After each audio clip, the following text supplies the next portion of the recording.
Hi, ಎಲ್ರಿಗೂ ನಮಸ್ಕಾರ. ಕನ್ನಡತಿಯ ಕಥೆಗಳು ಯೂಟ್ಯೂಬ್ ಚಾನಲ್ಗೆ ನಿಮ್ಮೆಲ್ರಿಗೂ ಸ್ವಾಗತ. ಯಾರೆಲ್ಲ ಸಬ್ಸ್ಕ್ರೈಬ್ ಮಾಡ್ಕೊಳ್ಳದೆ ಕಥೆಗಳನ್ನ ಕೇಳ್ತಿದ್ದೀರಾ, ದಯವಿಟ್ಟು ಸಬ್ಸ್ಕ್ರೈಬ್ ಮಾಡ್ಕೊಂಡು ಕಥೆಗಳನ್ನ ಕೇಳಿ. ಹಾಗೆ ಕತೆ ಇಷ್ಟ ಆಗ್ತಿದ್ರೆ ಒಂದು ಲೈಕ್ ಮಾಡಿ. ಈಗ ಕಾಂಟ್ರಾಕ್ಟ್ ಮ್ಯಾರೇಜ್ ಅಧ್ಯಾಯ 7 ಮುಂದುವರಿಸೋಣ. ಬೆಟ್ಟದ ಆ ಕಡಿದಾದ ಅಂಚು ಪ್ರಕೃತಿಯು ತಾನೇ ಸೃಷ್ಟಿಸಿದ ಒಂದು ಸುಂದರ ರಂಗವೇದಿಕೆ ಅಂತಿತ್ತು. ಆದರೆ ಆ ವೇದಿಕೆಯ ಮೇಲೆ ಆವರಿಸಿದ್ದ ದಟ್ಟವಾದ ಬಿಳಿಯ ಮಂಜು ಜಗತ್ತಿನ ಕಣ್ಣಿಗೆ ಇವರಿಬ್ಬರನ್ನ ಮರೆಮಾಚಿತ್ತು. ಕೆಲವೇ ಕ್ಷಣಗಳ ಮುನ್ನ ನಡೆದ ಆ ಭೀಕರ ಆಕಸ್ಮಿಕ ಘಟನೆಯ ನೆನಪು ಇಬ್ಬರ ಉಸಿರಾಟವನ್ನು ಇನ್ನೂ ತಹಬದಿಗೆ ತಂದಿರಲಿಲ್ಲ. ಪ್ರಿಯದರ್ಶಿನಿಯ ಕಾಲು ಜಾರಿ ಪಾತಾಳದಂತಹ ಆ ಕಣಿವೆಯ ಕಡೆಗೆ ನುಗ್ಗಿದಾಗ ಅಭಿಮನ್ಯು ತನ್ನ ಇಡೀ ಜೀವವನ್ನು ಪಣಕ್ಕಿಟ್ಟು ಅವಳ ಕೈ ಹಿಡಿದು ತನ್ನೆದೆಗೆ ಎಳ್ಕೊಂಡಿದ್ದ ಆ ಒಂದು ಕ್ಷಣ ಇಬ್ಬರ ಉಸಿರನ್ನು ಸ್ತಬ್ಧಗೊಳಿಸಿತ್ತು. ಈಗ ಇಬ್ಬರ ಹೃದಯದ ಬಡಿತಗಳು ಆ ನಿಶ್ಶಬ್ದದಲ್ಲಿ ಎಷ್ಟು ಜೋರಾಗಿ ಕೇಳಿಸ್ತಾ ಇದೆ ಅಂದರೆ ಇಡೀ ಜಗತ್ನಲ್ಲಿ ಅವೆರಡೇ ಶಬ್ದಗಳು ಮಾತ್ರ ಜೀವಂತವಾಗಿದೆ ಅನ್ನಿಸ್ತಿತ್ತು. ಅಭಿಮನ್ಯು ಪ್ರಿಯದರ್ಶಿನಿಯ ನಡುವನ್ನು ಸುತ್ತಿರೋ ತನ್ನ ಬಲಿಷ್ಠವಾದ ಕೈಗಳನ್ನು ನಿಧಾನವಾಗಿ ಅತ್ಯಂತ ಮೃದುವಾಗಿ ಸಡಿಲಗೊಳಿಸ್ದ. ಅವನ ಕೈಗಳು ಸಡಿಲವಾದರೂ ಅವಳನ್ನು ಕಳ್ಕೊಂಡ್ಬಿಡ್ತೀನಿ ಅನ್ನೋ ಆಳವಾದ ಭಯದಿಂದ ಅವನ ಬೆರಳುಗಳು ಇನ್ನೂ ನಡುಗ್ತಾ ಇದ್ವು. ಪ್ರಿಯದರ್ಶಿನಿ ಅವನ ವಿಶಾಲವಾದ ಬೆಚ್ಚಗಿನ ಎದೆಯಿಂದ ಕೊಂಚ ದೂರ ಸರಿದು ನಿಂತಳು. ಅವಳ ದೀರ್ಘವಾದ ಉಸಿರಾಟದ ವೇಗಕ್ಕೆ ಅವಳ ಎದೆಗೂಡು ಮೇಲೇರಿ ಇಳಿತಾ ಇತ್ತು. ತಲೆ ತಗ್ಗಿಸಿ ನಿಂತಿದ್ದ ಅವಳ ಕೆನ್ನೆಗಳ ಮೇಲೆ ಮೂಡಿದ ನಾಚಿಕೆ ಮತ್ತು ಆತಂಕದ ಮಿಶ್ರಿತ ಕೆಂಪು ಬಣ್ಣ ಸುತ್ತಲೂ ಇದ್ದ ಆ ಮಂಜಿನ ಬಿಳುಪಿಗೆ ಸವಾಲು ಹಾಕುವಂತಿತ್ತು. ಇಬ್ಬರ ಕಣ್ಣುಗಳು ಮತ್ತೆ ಸಂಧಿಸಿದಾಗ ಅಲ್ಲಿ ಒಂದು ವಿಚಿತ್ರವಾದ ಉಸಿರುಗಟ್ಟಿಸುವಂತಹ ಸುಂದರ ಮುಜುಗರ ಆವರಿಸಿತ್ತು. ಇಷ್ಟು ದಿನ ಕಾಂಟ್ರಾಕ್ಟ್ ಪೇಪರ್ಗಳ ಗಡಿರೇಖೆಯ ನಡುವೆ ಬದುಕ್ತಾ ಇದ್ದ ಇಬ್ಬರು ಜೀವಗಳಿಗೆ ಇಂದಿನ ಈ ಆಕಸ್ಮಿಕ ದೈಹಿಕ ಸಾಮೀಪ್ಯ ಹಠಾತ್ತಾಗಿ ಹೊಸ ಸಂಚಲನವನ್ನು ತಂದಿತ್ತು. ಅಭಿಮನ್ಯು ಪರಿಸ್ಥಿತಿಯ ಗಾಂಭೀರ್ಯವನ್ನು ಮತ್ತು ಆವರಿಸಿದ್ದ ಮುಜುಗರವನ್ನು ತಿಳಿಗೊಳಿಸೋಕೆ ಪ್ರಯತ್ನಿಸ್ದ. ತನ್ನ ಎಂದಿನ ಗಂಭೀರ ಧ್ವನಿಯನ್ನು ಕಷ್ಟಪಟ್ಟು ಹತೋಟಿಗೆ ತರ್ತಾ, ಕಾರ್ ಹತ್ರ ಹೋಗೋಣ, ಇಲ್ಲಿ ತುಂಬ ಚಳಿ ಜಾಸ್ತಿ ಆಗ್ತಿದೆ ಅಂತ ಪಿಸುಗುಟ್ಟ. ಅವನು ಅವಳಿಗಿಂತ ಒಂದು ಹೆಜ್ಜೆ ಮುಂದೆ ನಡೆದ. ಆದರೆ ಈ ಬಾರಿ ಅವನು ಅವಳ ಕೈಯನ್ನು ಬಿಡಲಿಲ್ಲ. ದಾರಿ ಕಾಣದಂತೆ ಮುಚ್ಚೋಗಿದ್ದ ಆ ಮಂಜಿನ ರಸ್ತೆಯಲ್ಲಿ ಅವಳ ಮೃದುವಾದ ಹೂವಿನ ಎಸಳಿನಂತಹ ಹಸ್ತವನ್ನು ತನ್ನ ಗಟ್ಟಿ ಮುಷ್ಟಿಯಲ್ಲಿ ಸೇರಿಸ್ಕೊಂಡ. ಅಭಿಮನ್ಯುವಿನ ಕೈಗಳಲ್ಲಿದ್ದ ಆ ಸಾಹಸದ ಗಡುಸುತನ ಮತ್ತು ಹಿತವಾದ ಉಷ್ಣತೆ ಪ್ರಿಯದರ್ಶಿನಿಯ ನರನರಗಳಲ್ಲೂ ಒಂದು ಹೊಸ ವಿದ್ಯುತ್ ಸಂಚಲನವನ್ನು ಉಂಟುಮಾಡಿತ್ತು. ಅವಳು ಮೌನವಾಗಿ ಅವನ ಹೆಜ್ಜೆಗೆ ಹೆಜ್ಜೆ ಇಡ್ತಾ ನಡೆದಳು. ಈ ಹಿಂದೆ ಎಂದೂ ಅನುಭವಿಸದ ಇಡೀ ಜಗತ್ತಿನ ಅತ್ಯಂತ ಸುರಕ್ಷಿತ ಜಾಗದಲ್ಲಿ ತಾನಿದ್ದೀನಿ ಅನ್ನೋ ಭಾವ, ಭರವಸೆ ಆ ಒಂದು ಸ್ಪರ್ಶದಲ್ಲಿ ಅವಳಿಗೆ ಸಿಕ್ಕಿತ್ತು. ಅವರು ರೆಸಾರ್ಟ್ಗೆ ಮರಳಿದಾಗ ರಾತ್ರಿಯ ದಟ್ಟವಾದ ಕತ್ತಲು ಆವರಿಸಿತ್ತು. ಹೊರಗೆ ಗಾಳಿಯ ವೇಗ ಹೆಚ್ಚಾಗಿತ್ತು. ಮರಗಳ ಎಲೆಗಳು ಮರ್ಮರ ಶಬ್ದ ಮಾಡ್ತಿದ್ವು. ರೂಮ್ನೊಳಗಡೆ ಕಾಲಿಡ್ತಿದ್ದಂತೆ ರೂಮ್ ಸರ್ವಿಸ್ನವರು ತಂದಿಟ್ಟಿದ್ದ ಬಿಸಿ ಬಿಸಿ ರಾತ್ರಿಯ ಊಟದ ಸುವಾಸನೆ ಇಡೀ ವಾತಾವರಣನ ಆವರಿಸ್ಕೊಂಡಿತ್ತು. ರೂಮ್ನ ಮೂಲೆಯಲ್ಲಿದ್ದ ಪುರಾತನ ಶೈಲಿಯ ಫೈರ್ ಪ್ಲೇಸ್ನಲ್ಲಿ ಒಣಕಟ್ಟಿಗೆಗಳು ಚಟಪಟ ಅಂತ ಶಬ್ದ ಮಾಡ್ತಾ ಉರಿತಾ ಇದ್ವು.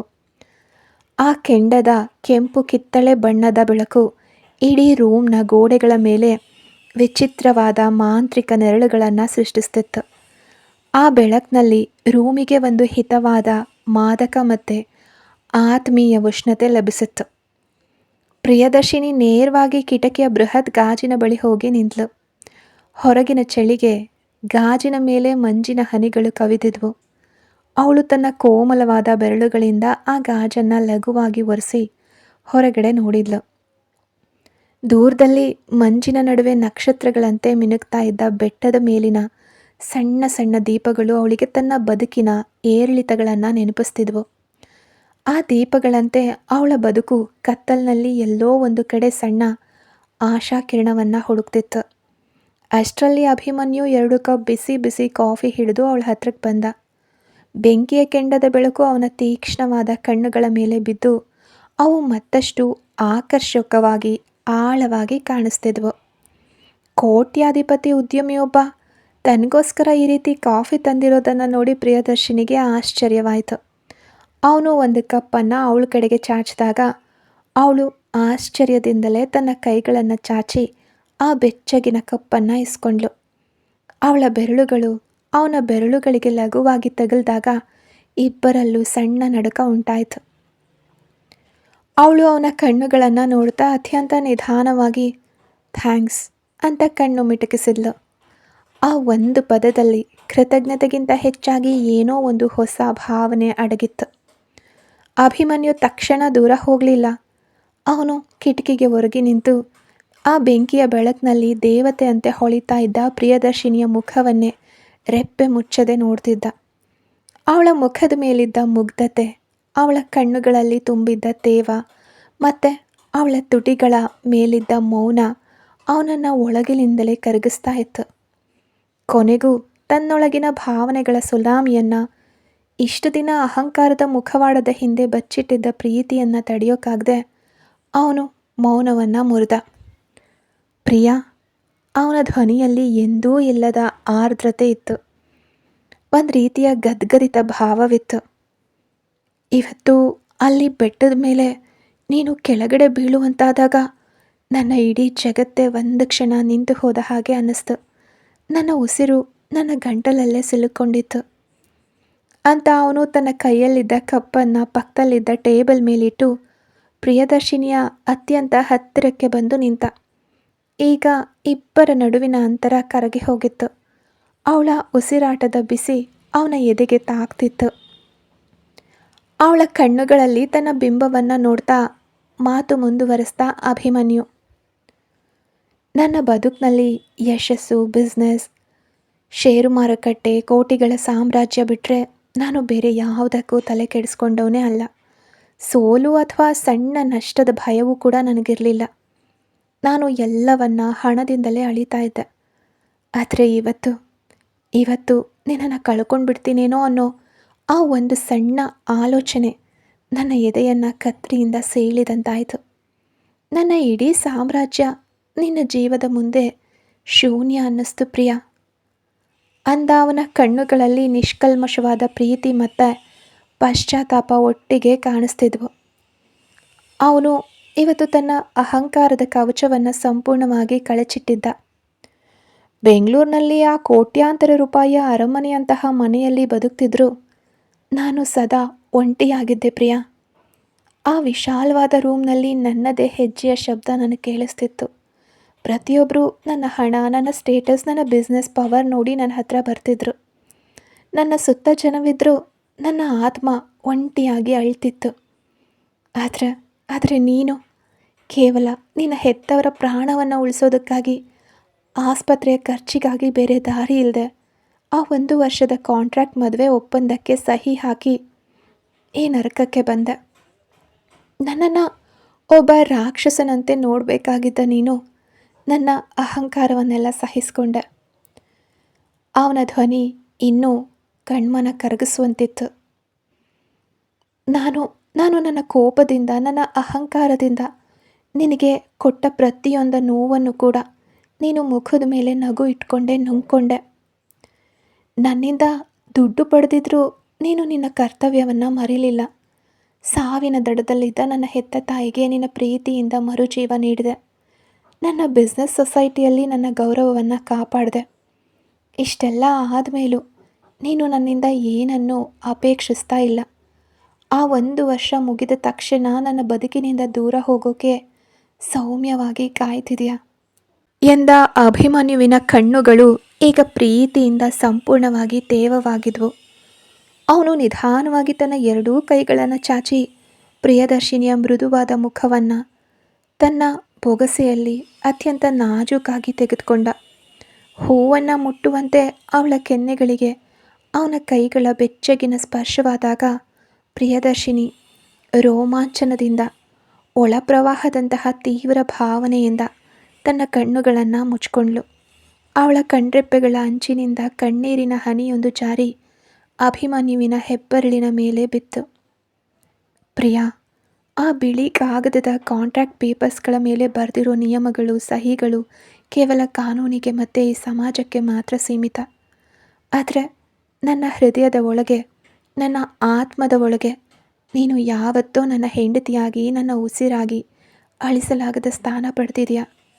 ಆ 1 ವರ್ಷದ ಗಡುವು ಮುಗಿದ ಮೇಲೂ ನೀನು ಈ ಕೈಯನ್ನು ಬಿಟ್ಟು ಹೋಗಬಾರ್ದು ಅನ್ನೋದು ನನ್ನ ಬದುಕಿನ ಏಕೈಕ ಆಸೆ. ನನ್ನ ಈ ಕತ್ತಲೆಯಾದ ಯಾಂತ್ರಿಕ ಬದುಕಿಗೆ ನಿನ್ನ ಮುಗ್ಧತೆಯ ಬೆಳಕು ಬೇಕು ಪ್ರಿಯಾ ಅಂತ ಅವನು ಅವಳ ಮುಖವನ್ನು ತನ್ನ ಮುಖಕ್ಕೆ ಮತ್ತಷ್ಟು ಹತ್ತಿರ ಕೇಳಿಕೊಂಡು ಅವಳ ಕಣ್ಣುಗಳಲ್ಲಿ ಕಣ್ಣಿಟ್ಟು ನೇರವಾಗಿ ಕೇಳ್ದ. ನನ್ನ ಈ ಅಹಂಕಾರನ ಕ್ಷಮಿಸಿ ನನ್ನನ್ನು ನಿನ್ನೋನಾಗಿ ಒಪ್ಕೊಳ್ತೀಯಾ? ನನ್ನನ್ನು ಪ್ರೀತಿಸ್ತೀಯಾ ಪ್ರಿಯಾ? ನಿನ್ನ ಇಡೀ ಬದುಕನ್ನು ಈ ಅಭಿಮನ್ಯುವಿನ ಹೆಸರಿಗೆ ಬರೆಯೋಕೆ ನಿನಗೆ ಸಮ್ಮತಿ ಇದೆಯಾ ಅಂತ ತನ್ನ ಮನದಾಳದ ಪ್ರೀತಿಯ ಭಿಕ್ಷಾ ಪಾತ್ರೆಯನ್ನು ಅವಳ ಮುಂದೆ ಇಟ್ಟ ಅಭಿಮನ್ಯು. ಅಭಿಮನ್ಯು ಆಡಿದ ಪ್ರತಿಯೊಂದು ಮಾತು ಕೂಡ ಪ್ರಿಯದರ್ಶಿನಿಯ ಕಿವಿಯ ಮೂಲಕ ಹರಿದು ಅವಳ ಹೃದಯದ ಆಳದಲ್ಲಿದ್ದ ಇಷ್ಟು ದಿನದ ಮೌನವನ್ನು ಬಡಿದೆಬ್ಸಿತ್ತು. ಅವಳ ಕಣ್ಣುಗಳಿಂದ ಆನಂದ ಬಾಷ್ಪ ಪ್ರವಾಹದಂತೆ ಹರಿಯಲಾರಂಭಿಸಿತ್ತು. ತಾನು ಸದಾ ಕಲ್ಲೆದೆಯ ಮನುಷ್ಯ, ಕೇವಲ ಬಿಸ್ನೆಸ್ ರೂಲ್ಸ್ ಗೊತ್ತು, ಈತನಿಗೆ ಪ್ರೀತಿಯ ಬೆಲೆ ತಿಳಿಯದು ಅಂತ ಅಂದ್ಕೊಂಡಿದ್ದ ಗಂಡ ಇವತ್ತು ತನ್ನ ಪ್ರೀತಿಯ ಮುಂದೆ ಕರಗಿ ನೀರಾಗಿ ಒಂದು ಪುಟ್ಟ ಮಗುವಿನಂತೆ ನಿಂತಿದ್ದ. ಅವಳ ಹೃದಯದಲ್ಲೂ ಅವನ ಮೇಲಿನ ಪ್ರೀತಿಯ ಜ್ವಾಲಾಮುಖಿ ಇಷ್ಟು ದಿನ ಒಳಗೊಳಗೆ ಉರಿತಿತ್ತು. ಆದರೆ ಆ ಕಾಂಟ್ರಾಕ್ಟ್ನ ಕಹಿ ನೆನಪುಗಳು, ತಾನು ಕೇವಲ ದುಡ್ಡಿಗಾಗಿ ಬಂದವಳು ಅನ್ನೋ ಕೀಳರಿಮೆ ಅವಳನ್ನು ಇಷ್ಟು ದಿನ ದೊಡ್ಡ ಬೇಲಿಯಾಗಿ ತಡೆದು ನಿಲ್ಲಿಸಿದವು. ಇವತ್ತು ಆ ಎಲ್ಲ ಬೇಲಿಗಳು, ಅಹಂಕಾರದ ಕೋಟೆಗಳು ಪ್ರೀತಿಯ ಮಹಾಪ್ರವಾಹದಲ್ಲಿ ಕೊಚ್ಚಿ ಹೋಗಿದ್ವು. ಅವಳು ಯಾವುದೇ ಮಾತಾಡಲಿಲ್ಲ, ಯಾಕೆಂದರೆ ಆ ಕ್ಷಣದಲ್ಲಿ ಮಾತುಗಳಿಗೆ ಯಾವುದೇ ಬೆಲೆ ಇರಲಿಲ್ಲ, ಮಾತುಗಳ ಅಗತ್ಯವೂ ಇರಲಿಲ್ಲ. ತಕ್ಷಣವೇ ತನ್ನ ಕೈಯಲ್ಲಿದ್ದ ಕಾಫಿ ಕಪ್ಪನ್ನು ಪಕ್ಕದಲ್ಲಿದ್ದ ಟೇಬಲ್ ಮೇಲೆ ಜೋಪಾನವಾಗಿಟ್ಟು ನೇರವಾಗಿ ಅಭಿಮನ್ಯುವಿನ ಎದೆಗೆ ವಾಲಿ ಅವನನ್ನು ಗಟ್ಟಿಯಾಗಿ ಅಪ್ಕೊಂಡ್ಳು. ಅವಳ 2 ಕೈಗಳು ಅವನ ಬೆನ್ನನ್ನು ಬಿಗಿದಪ್ಪಿದ್ವು. ಇನ್ನು ಇವನನ್ನು ಎಂದಿಗೂ ಬಿಡೋದಿಲ್ಲ ಅನ್ನೋವಂತೆ ಅವಳ ಬೆರಳುಗಳು ಅವನ ಶರ್ಟನ್ನು ಗಟ್ಟಿಯಾಗಿ ಹಿಡ್ಕೊಂಡಿದ್ವು. ಅವಳ ಮುಖ ಅವನ ಎದೆಯ ಆಳದಲ್ಲಿ ಹುದುಗಿ ಹೋಗಿತ್ತು. ಅವಳ ಕಣ್ಣೀರು ಅವನ ಶರ್ಟನ್ನು ಒದ್ದೆ ಮಾಡ್ತಾ ಇಷ್ಟು ದಿನ ಉರಿತಾ ಇದ್ದ ಅವನ ಎದೆಯ ಬೇಗೆಯನ್ನು ತಂಪು ಮಾಡ್ತಿತ್ತು. ಅಭಿಮನ್ಯು ಕೂಡ ಅತ್ಯಂತ ಭಾವಪರವಶನಾಗಿ ತನ್ನ ಇಡೀ ಪ್ರಪಂಚವೇ ತನ್ನ ಕೈಯಲ್ಲಿದೆ ಅನ್ನುವಂತೆ ಅವಳನ್ನು ತನ್ನ ಬಲಿಷ್ಠ ಭಾವಬಂಧನಗಳಲ್ಲಿ ಬಂಧಿಸ್ತಾ ಅವಳ ಸಣ್ಣ ದೇಹವನ್ನು ತನ್ನ ವಿಶಾಲ ಕಾಯದೊಳಗೆ ಹುದುಗಿಸಿಕೊಳ್ಳುವಂತೆ ಮತ್ತಷ್ಟು ಹತ್ತಿರಕ್ಕೆ ಎಳ್ಕೊಂಡ. ಅವನ ಕೈಗಳು ಅವಳ ರೇಷ್ಮೆಯಂತಹ ಕೂದಲನ್ನು ಸವರ್ತಾ ಅವಳ ತಲೆಯ ಮೇಲೆ, ಹಣೆಯ ಮೇಲೆ ಅತ್ಯಂತ ಮೃದುವಾಗಿ ಆಳವಾಗಿ ಪ್ರೀತಿಯ ಮುದ್ರೆ ಒತ್ತಿದವು.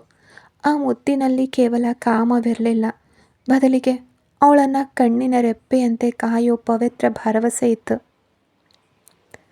ಬೆಂಕಿಯ ಕೆಂಡದ ಬೆಳಕು ಇಬ್ಬರ ಪ್ರೇಮದ ಸಮ್ಮಿಲನದ ನೆರಳನ್ನು ರೂಮಿನ ಬಿಳಿ ಗೋಡೆಯ ಮೇಲೆ ಒಂದು ಸುಂದರ ಕಾವ್ಯದಂತೆ ಚಿತ್ರಿಸ್ತಿತ್ತು. ಹೆಚ್ಚಿದ ವಿರಹ, ಕಣ್ಣೆದುರು ಕರಗ್ತಾ ಇರೋ ಪ್ರಿಯದರ್ಶಿನಿಯ ರೂಪ, ಅವನ ಉಸಿರು ಅವಳ ಮೈಗೆ ತಾಗಿ ಅವಳಿಗೆ ಹೇಳಲಾರದ ಪುಳಕ, ಕಾರ್ಮುಗಿಲಿನಂತಹ ಕೇಶರಾಶಿ ಅವಳ ಬೆನ್ನಿನ ಮೇಲೆಲ್ಲ ಹರಡಿಕೊಂಡಿತ್ತು.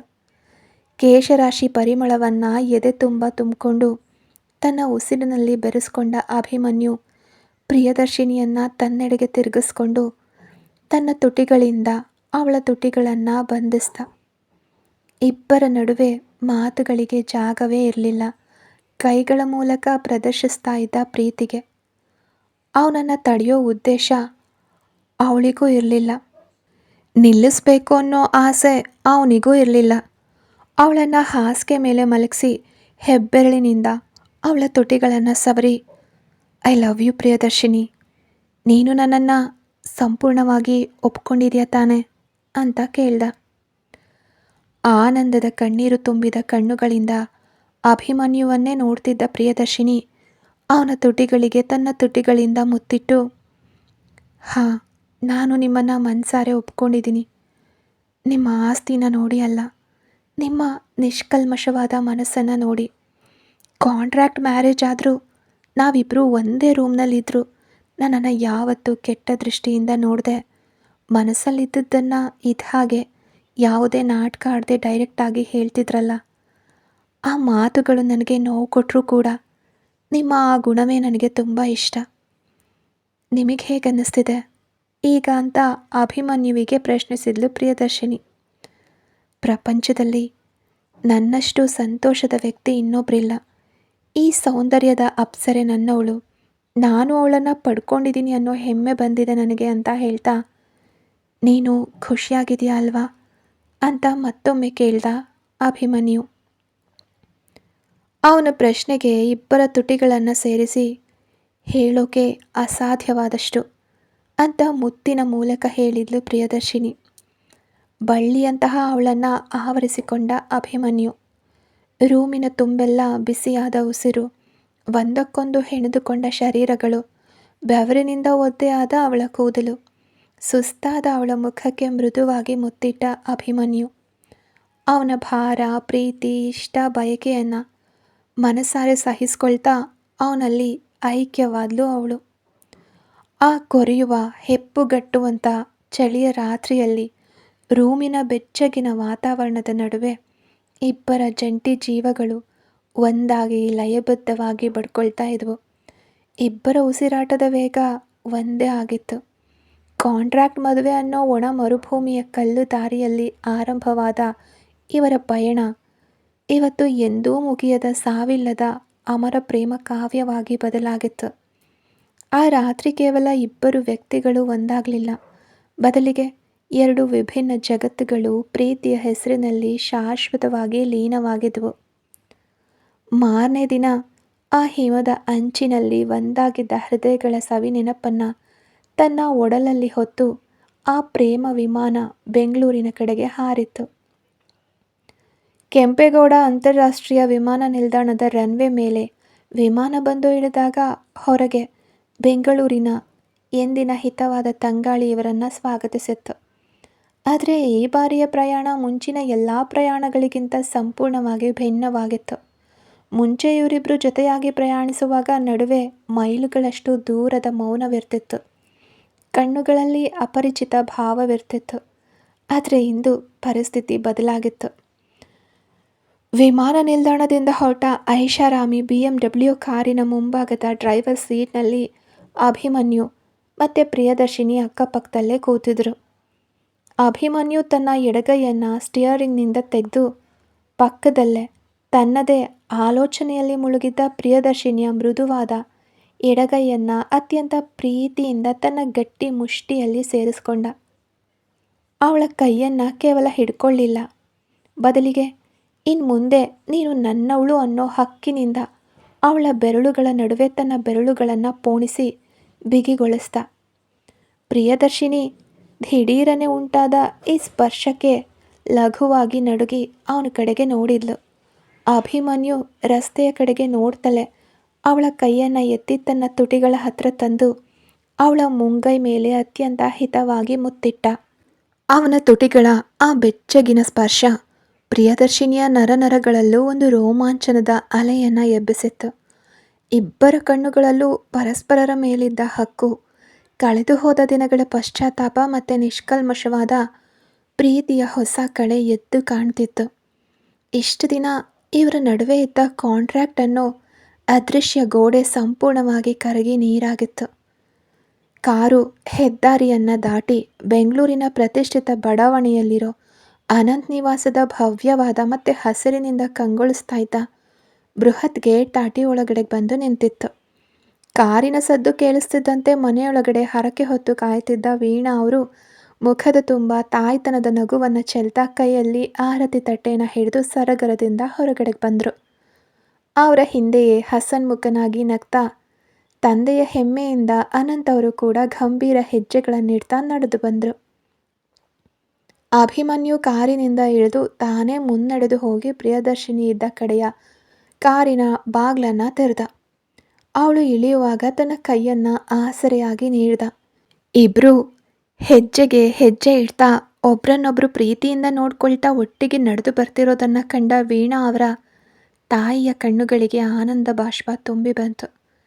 ಹೆತ್ತ ಕಣ್ಣುಗಳಿಗೆ ಮಕ್ಕಳ ನಡುವಿನ ಬದಲಾವಣೆ ತಿಳಿಯೋಕೆ ತಡ ಆಗೋದಿಲ್ಲ.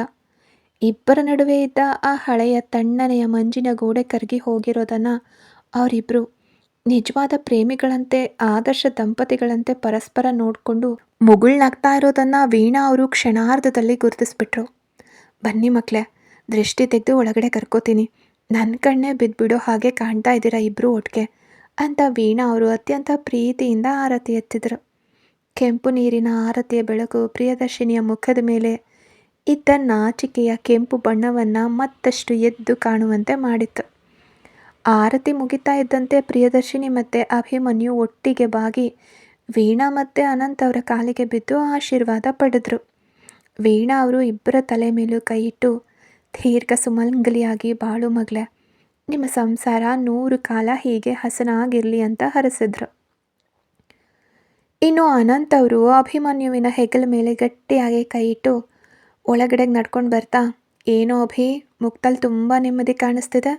ಸ್ವಿಟ್ಜರ್ಲ್ಯಾಂಡ್ನ ಆ ತಂಪು ಗಾಳಿ ನಿನ್ನ ಆಫೀಸ್ ಟೆನ್ಷನ್ನು, ಬಿಸ್ನೆಸ್ ತಲೆನೋವನ್ನೆಲ್ಲ ಕಡಿಮೆ ಮಾಡ್ತಾ ಹೇಗೆ ಅಂತ ಕಣ್ಣು ಸಣ್ಣಗೆ ಮಾಡಿ ತಮಾಷೆ ಮಾಡಿದರು. ಅಭಿಮನ್ಯು ಪ್ರಿಯದರ್ಶಿನಿಯ ಕಡೆಗೆ ಕಳ್ಳ ನೋಟ ಬೀರ್ತಾ, ಹೌದು ಡ್ಯಾಡ್, ಈ ಟ್ರಿಪ್ನಲ್ಲಿ ನನ್ನ ಲೈಫ್ನ ಅತಿ ದೊಡ್ಡ, ಅತ್ಯಂತ ಕ್ರಿಟಿಕಲ್ ಪ್ರಾಜೆಕ್ಟ್ ಸಕ್ಸಸ್ ಆಯಿತು. ಇನ್ಮೇಲೆ ನನಗೆ ಯಾವುದೇ ಟೆನ್ಷನ್ ಇಲ್ಲ ಅಂದ ಆಳವಾದ ದ್ವಂದ್ವಾರ್ಥದಲ್ಲಿ. ಅವನು ಹೇಳಿದ ಮಾತಿನ ನಿಜವಾದ ಅರ್ಥ ಪ್ರಿಯದರ್ಶನಿಗೆ ಮಾತ್ರ ಚೆನ್ನಾಗಿ ಗೊತ್ತಿತ್ತು. ಅವಳು ತಕ್ಷಣವೇ ನಾಚಿಕೆಯಿಂದ ತನ್ನ ಮುಖನ ಕೆಳಗಡೆಗೆ ಮಾಡಿಕೊಂಡು ಕೈಯಲ್ಲಿದ್ದ ಸಣ್ಣ ಬ್ಯಾಗನ್ನು ಗಟ್ಟಿಯಾಗಿ ಹಿಡ್ಕೊಂಡು ಒಳಗಡೆ ನಡೆದ್ಲು. ಮನೆ ಒಳಗಡೆ ಪ್ರವೇಶಿಸಿದ ನಂತರ ವೀಣಾ ಅವರು ಪ್ರಿಯದರ್ಶಿನಿ ಕೈಯನ್ನು ಹಿಡ್ಕೊಂಡು ನೇರವಾಗಿ ಅಡುಗೆ ಮನೆ ಕರ್ಕೊಂಡು ಹೋದರು. ಅಲ್ಲಿ ಅವಳಿಗೋಸ್ಕರ ಬಿಸಿ ಬಿಸಿ ಕಾಫಿ ಮತ್ತು ತಿಂಡಿ ರೆಡಿ ಇತ್ತು. ಹೇಳು ಪ್ರಿಯಾ, ಟ್ರಿಪ್ ಹೇಗಿತ್ತು? ಅಭಿ ನಿನ್ನನ್ನು ಚೆನ್ನಾಗಿ ನೋಡ್ಕೊಂಡ? ಅವನು ಯಾವತ್ತೂ ಬಿಸ್ನೆಸ್ ಬಿಟ್ಟರೆ ಬೇರೆ ಪ್ರಪಂಚ ಗೊತ್ತಿಲ್ಲದವನು. ನಿನಗೇನು ಬೇಸರ ಮಾಡಲಿಲ್ಲ ತಾನೆ ಅಂತ ಒಬ್ಬ ಹೆತ್ತ ತಾಯಿಯಂತೆ ಪ್ರೀತಿಯಿಂದ ವಿಚಾರಿಸ್ತಿದ್ರು. ಪ್ರಿಯದರ್ಶಿನಿ ನಗ್ತಲೇ, ಇಲ್ಲ ಅಮ್ಮ, ಅವ್ರು ತುಂಬ ಚೆನ್ನಾಗಿ ನೋಡಿಕೊಂಡ್ರು. ಅಲ್ಲಿನ ಪ್ರತಿ ಕ್ಷಣವೂ ತುಂಬ ಸುಂದರವಾಗಿತ್ತು ಅಂತ ಅಲ್ಲಿನ ಸೌಂದರ್ಯವನ್ನು ವಿವರಿಸ್ತಿದ್ಲು. ಆದರೆ ಅವಳ ಮನಸ್ಸಿನಲ್ಲಿ ಕೇವಲ ಆ ರಾತ್ರಿಯ ಅಭಿಮನ್ಯುವಿನ ಅಪ್ಪುಗೆ ಮಾತ್ರ ಸುಳಿದಾಡ್ತಿತ್ತು. ಇತ್ತ ಹಾಲ್ನಲ್ಲಿ ಅಭಿಮನ್ಯು ತನ್ನ ತಂದೆ ಜೊತೆಗೆ ಸೋಫಾದಲ್ಲಿ ಕೂತು ಹರಟೆ ಹೊಡಿತಿದ್ದ. ಅನಂತ್ ಅವರು ಬಿಸ್ನೆಸ್ನ ಕೆಲವು ಹೊಸ ಪ್ಲ್ಯಾನ್ಸ್ಗಳ ಬಗ್ಗೆ ಮಾತಾಡ್ತಿದ್ರೆ ಅಭಿಮನ್ಯುವಿನ ಗಮನ ಮಾತ್ರ ಅಡುಗೆ ಮನೆಯ ಕಡೆಯಿಂದ ಬರ್ತಿದ್ದ ಪ್ರಿಯದರ್ಶಿನಿಯ ಬಳೆಗಳ ಸದ್ದಿನ ಕಡೆಗೆ ಇತ್ತು. ಎಲ್ಲವೂ ಅತ್ಯಂತ ಸುಂದರವಾಗಿ ಪ್ರೀತಿಯಿಂದ ತುಂಬಿದ ಒಂದು ಆದರ್ಶ ಕುಟುಂಬದಂತೆ ಕಾಣಿಸ್ತಿತ್ತು, ಸಾಕ್ತಿತ್ತು. ರಾತ್ರಿಯ ಭರ್ಜರಿ ಊಟ ಮುಗಿದ ನಂತರ ಅಭಿಮನ್ಯು ಮತ್ತು ಪ್ರಿಯದರ್ಶಿನಿ ಮಹಡಿಯ ಮೇಲಿದ್ದ ತಮ್ಮ ವಿಶಾಲವಾದ ಐಷಾರಾಮಿ ರೂಮಿನೊಳಗಡೆ ಬಂದರು. ರೂಮ್ನೊಳಗಡೆ ಕಾಲಿಟ್ಟ ಕೂಡಲೇ ಬಾಗ್ಲನ್ನು ಲಾಕ್ ಮಾಡ್ದ ಅಭಿಮನ್ಯು. ಆ ಕ್ಲಿಕ್ ಅನ್ನೋ ಸದ್ದು ಕೇಳ್ತಿದ್ದಂತೆ ಪ್ರಿಯದರ್ಶಿನಿಯ ಹೃದಯದ ಬಡಿತ ಮತ್ತೊಮ್ಮೆ ಜೋರಾಯಿತು. ಅವಳು ವಾರ್ಡ್ರೋಬ್ನ ಕಡೆಗೆ ನಡೆದು ತನ್ನ ಬಟ್ಟೆಗಳನ್ನು ಇಡೋಕೆ ಹೋದಾಗ ಅಭಿಮನ್ಯು ಅವಳ ಹಿಂದೆಯಿಂದ ನಡೆದು ಬಂದ. ಕತ್ತಲೆಯ ಕೋಣೆಯಲ್ಲಿ ಬೆಳಗ್ತಾ ಇದ್ದ ಸಣ್ಣ ಝೀರೋ ಬಲ್ಬ್ನ ಮಂದ ಬೆಳಕಿನಲ್ಲಿ ಅವನು ಪ್ರಿಯದರ್ಶಿನಿಯನ್ನು ಹಿಂಬದಿಯಿಂದ ಪ್ರೀತಿಯಿಂದ ತನ್ನ ಬಾಹುಗಳಲ್ಲಿ ಅಪ್ಕೊಂಡ. ಅವನ ವಿಶಾಲವಾದ ಎದೆ ಅವಳ ಬೆನ್ನಿಗೆ ತಾಗ್ದಾಗ ಅವಳು ಲಘುವಾಗಿ ನಿಟ್ಟುಸಿರು ಬಿಟ್ಲು. ಅಭಿಮನ್ಯು ತನ್ನ ಮುಖವನ್ನು ಅವಳ ಕುತ್ತಿಗೆಯ ಮರೆಯಲ್ಲಿ ಬಚ್ಚಿಟ್ಟು ಅವಳ ರೇಷ್ಮೆಯಂತಹ ಕೂದಲನ್ನು ಪಕ್ಕಕ್ಕೆ ಸರಿಸಿ ಅಲ್ಲಿನ ಮೃದುವಾದ ಚರ್ಮದ ಮೇಲೆ ತನ್ನ ಬಿಸಿ ಉಸಿರನ್ನು ಚೆಲ್ದ. ಇನ್ಮೇಲೆ ಈ ರೂಮ್ನಲ್ಲಿ ಯಾವುದೇ ಸೋಫಾ ನಿದ್ರೆ ಇಲ್ಲ, ಯಾವುದೇ ಮುಜುಗರದ ಕಾಂಟ್ರಾಕ್ಟ್ ರೂಲ್ಸ್ ಇಲ್ಲ ಪ್ರಿಯಾ. ನೀನು ಕೇವಲ ನನ್ನವಳು, ಕಾನೂನಿಗಲ್ಲ, ನನ್ನ ಉಸಿರಿಗೆ ನನ್ನ ಹೆಂಡತಿ ಅಂತ ಅವಳ ಕಿವಿ ಹತ್ರ ಅತ್ಯಂತ ಮಾದಕವಾಗಿ ಪಿಸುಗುಟ್ಟ. ಪ್ರಿಯದರ್ಶಿನಿ ಅವನ ಈ ತೀವ್ರವಾದ ಪ್ರೀತಿಯ ದಾಳಿಗೆ ತಡೆಯೋಕ್ಕಾಗದೆ ಅವನ ಕೈಗಳ ಬಂಧನದೊಳಗಡೆ ತಿರುಗಿ ಅವನ ಎದೆಯೊಳಗೆ ತನ್ನ ಮುಖವನ್ನು ಸಂಪೂರ್ಣವಾಗಿ ಮುಚ್ಕೊಂಡ್ಳು. ಅವಳ ಎರಡೂ ಕೈಗಳು ಅವನ ಶರ್ಟನ್ನು ಗಟ್ಟಿಯಾಗಿ ಹಿಡ್ಕೊಂಡಿದ್ವು. ಅಭಿಮನ್ಯು ಅವಳ ಗಲ್ಲವನ್ನು ನಿಧಾನವಾಗಿ ಎತ್ತಿ ಅವಳ ಕಣ್ಣುಗಳಲ್ಲಿ ತುಂಬಿದ್ದ ಪ್ರೀತಿಯನ್ನು ನೋಡ್ತಾ ಅವಳ ಹವಳದಂತಹ ತುಟಿಗಳ ಮೇಲೆ ತನ್ನ ತುಟಿಗಳನ್ನು ಒತ್ತಿದ. ಆ ಮುತ್ತಿನಲ್ಲಿ ಸ್ವಿಟ್ಜರ್ಲ್ಯಾಂಡ್ನ ಚಳಿಯೂ ಇತ್ತು, ಬೆಂಗಳೂರಿನ ಪ್ರೀತಿಯ ಹೊಸ ಆರಂಭವೂ ಇತ್ತು. ಇಬ್ಬರೂ ಪ್ರೇಮದ ಪರಮಾವಧಿಯಲ್ಲಿ ತೇಲ್ತಿದ್ರು. ಆದರೆ ಆ ಸುಂದರ ಸ್ವರ್ಗೀಯ ಕ್ಷಣದ ನಡುವೆಯೇ ಪ್ರಿಯದರ್ಶಿನಿಯ ಕಣ್ಣುಗಳು ಅಕಸ್ಮಾತ್ತಾಗಿ ವಾರ್ಡ್ರೋಬ್ನ ಅತ್ಯಂತ ಕೆಳಗಿನ ಕೀಬೋರ್ಡ್ನ ಕಡೆಗೆ ನೆಟ್ಟವು. ಅಲ್ಲಿ ಬಟ್ಟೆಗಳ ನಡುವೆ ಒಂದು ಕಪ್ಪು ಬಣ್ಣದ ಫೈಲ್ ಇತ್ತು. ಆ ಫೈಲ್ನೊಳಗಡೆ ಅವರ ಇಡೀ ಬದುಕನ್ನು 1 ವರ್ಷದ ಮಿತಿಗೆ ಕಟ್ಟಿ ಹಾಕಿದ್ದ ಆ ಮದುವೆಯ ಕಾಂಟ್ರಾಕ್ಟ್ ಪೇಪರ್ಸ್ ಭದ್ರವಾಗಿ ಅಡಗಿದ್ವು. ಆ ಪೇಪರ್ಸ್ಗಳ ಮೇಲೆ ಇಬ್ಬರ ಸಹಿಯೂ ಇತ್ತು. ಪ್ರತಿಯೊಂದು ನಿಯಮಗಳೂ ಇದ್ವು. ಅಭಿಮನ್ಯುವಿನ ಅಪ್ಪುಗೆಯಲ್ಲೇ ಇದ್ರೂ ಪ್ರಿಯದರ್ಶಿನಿಯ ಒಡಲು ಒಂದು ಕ್ಷಣ ತಣ್ಣಗಾಯಿತು. ಇಬ್ಬರ ನಡುವೆ ಪ್ರೀತಿ ಹುಟ್ಟಿದ್ದೇನೋ 100ಕ್ಕೆ 100 ನಿಜ. ಆದರೆ ಅಭಿಮನ್ಯು ತನ್ನ ಪ್ರೀತಿಯನ್ನು ವ್ಯಕ್ತಪಡಿಸಿದ ಕೂಡಲೇ ತಾನು ಅಷ್ಟು ಸುಲಭವಾಗಿ ಅದು ಹೇಗೆ ಒಪ್ಕೊಂಡೆ ಅನ್ನೋ ಪ್ರಶ್ನೆ ಈಗ ಪ್ರಿಯದರ್ಶಿನಿಗೆ ಕಾಡತೊಡಗಿತ್ತು. ಪ್ರಿಯದರ್ಶಿನಿ ತನಗೆ ಗೊತ್ತಿಲ್ಲದೆ ಅಭಿಮನ್ಯುವನ್ನು ಪ್ರೀತಿಸೋಕೆ ಶುರು ಮಾಡಿದ್ಲು. ಸ್ವಿಟ್ಜರ್ಲ್ಯಾಂಡ್ನ ಆ ಚಳಿಯಲ್ಲಿ ಅಭಿಮನ್ಯು ತನ್ನ ಪ್ರೀತಿಯನ್ನು ವ್ಯಕ್ತಪಡಿಸಿದಾಗ ವಯೋಸಹಜ ಆಕರ್ಷಣೆ, ಅಲ್ಲಿನ ತಣ್ಣನೆಯ ಪರಿಸ್ಥಿತಿ ಮತ್ತು ತಾನು ಕೂಡ ಅಭಿಮನ್ಯುವನ್ನು ಪ್ರೀತಿಸ್ತಾ ಇದ್ದಿದ್ದರಿಂದ ಅಭಿಮನ್ಯು ಪ್ರೀತಿಯನ್ನು ತಕ್ಷಣವೇ ಒಪ್ಕೊಂಡಿದ್ಲು. ಇಬ್ಬರ ಆತ್ಮಗಳು ಒಂದಾಗಿದ್ವು. ಆದರೆ ಕಾನೂನಾತ್ಮಕವಾಗಿ ದಾಖಲೆಗಳ ಪ್ರಕಾರ ಆ ಒಪ್ಪಂದದ ಕರಾರುಗಳು ಇನ್ನೂ ಜೀವಂತವಾಗಿದ್ವು. ಆ ಪೇಪರ್ಸ್ ಇನ್ನೂ ನಾಶವಾಗಿರಲಿಲ್ಲ.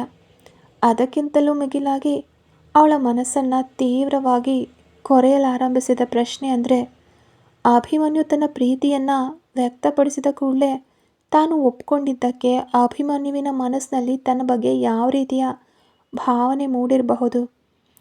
ದುಡ್ಡಿಗಾಗಿ ಒಪ್ಕೊಂಡಿರಬಹುದು ಅಂದ್ಕೊಂಡ್ರಾ? ನನ್ನ ಬಗ್ಗೆ ಅವ್ರ ಮನಸ್ಸಿನಲ್ಲಿ ಯಾವ ಅಭಿಪ್ರಾಯವಿರಬಹುದು? ಒಂದು ವೇಳೆ ಈ ಕಾಂಟ್ರಾಕ್ಟ್ ಮದುವೆ ವಿಷಯ ವೀಣಾ ಅವ್ರಿಗಾಗಲಿ ಅಥವಾ ಅನಂತ್ ಅವ್ರಿಗಾಗಲಿ ಬೇರೆ ಯಾವುದಾದ್ರೂ ಮೂಲದಿಂದ ತಿಳಿದು ಬಂದರೆ ಏನಾಗಬಹುದು? ವೀಣಾ ಅವರು ತನ್ನನ್ನು ಸ್ವಂತ ಮಗಳಿಗಿಂತ ಹೆಚ್ಚಾಗಿ ಪ್ರೀತಿಸ್ತಿದ್ದಾರೆ. ತನ್ನ ಪ್ರಾಣವನ್ನು ಉಳಿಸಿದ ದೇವತೆ ಅಂತ ಪೂಜಿಸ್ತಿದ್ದಾರೆ. ಇಂತಹ ತಾಯಿಗೆ ತನ್ನ ಮಗನ ಮದುವೆ ಕೇವಲ 1 ವರ್ಷದ ವ್ಯಾಪಾರವಾಗಿತ್ತು. ದುಡ್ಡಿಗಾಗಿ ಈ ಹುಡುಗಿ ನನ್ನ ಮನೆಗೆ ಬಂದಿದ್ಲು ಅನ್ನೋ ಸತ್ಯ ಗೊತ್ತಾದರೆ ಆ ಹೃದಯ ಆ ಆಘಾತವನ್ನು ತಡ್ಕೊಳ್ಬಲ್ಲದ? ಕಿಟಕಿಯಿಂದ ಬರ್ತಿದ್ದ ತಂಗಾಳಿಯು ಪ್ರಿಯದರ್ಶಿನಿಗೆ ಈಗ ಸುಡುವಂತೆ ಭಾಸವಾಯಿತು. ಒಂದು ವೇಳೆ ಈ ರಹಸ್ಯ ಹೊರಬಂದರೆ ಬಿಸ್ನೆಸ್ ಜಗತ್ತಿನಲ್ಲಿ ಅಭಿಮನ್ಯುವಿನ ಶತ್ರುಗಳು ಇದರ ಲಾಭ ಪಡ್ಕೊಂಡ್ರೆ ಇಡೀ ಜಗತ್ತು ತನ್ನನ್ನು ಅಭಿಮನ್ಯುವಿನ ಆಸ್ತಿಯನ್ನು ಕೋಟ್ಯಾಂತರ ರೂಪಾಯಿಗಳನ್ನು ಕಬಳಿಸೋಕೆ ಸಂಚು ನಡೆಸಿ ಬಂದ ಮಾಯಾವಿ ಸಂಚುಗಾರ್ತಿ ಅಂತ ಬಿಂಬಿಸಿದ್ರೆ ತನ್ನ ಪರಿಸ್ಥಿತಿ ಏನಾಗಬಹುದು? ತನ್ನನ್ನು ಹೆತ್ತವರ ಕೀರ್ತಿ ಏನಾಗಬಹುದು? ತನ್ನ ತಂದೆ ತಾಯಿ ಈ ಅಪಮಾನವನ್ನು ತಾಳೋಕ್ಕಾಗದೆ ಪ್ರಾಣ ಬಿಟ್ಬಿಡಬಹುದು ಅನ್ನೋ ಈ ನಿಗೂಢ ಭಯ ಅವಳ ಮನಸ್ಸಿನ ಒಂದು ಕತ್ತಲೆಯ ಮೂಲೆಯಲ್ಲಿ ವಿಷದ ಹಾವಿನಂತೆ ಸಣ್ಣಗೆ ಹೆಡೆ ಎತ್ತಿ ಆಡೋಕ್ಕಾರಂಭಿಸಿತ್ತು. ಅಭಿಮನ್ಯು ಅವಳನ್ನು ಮತ್ತಷ್ಟು ಹತ್ತಿರಕ್ಕೆ ಎಳ್ಕೊಳ್ತಿದ್ದಾಗಲೂ ಪ್ರಿಯದರ್ಶಿನಿಯ ಕಣ್ಣುಗಳಲ್ಲಿ ಅಜ್ಞಾತ ಆತಂಕದ ಕಣ್ಣೀರು ಮೂಡಿತ್ತು.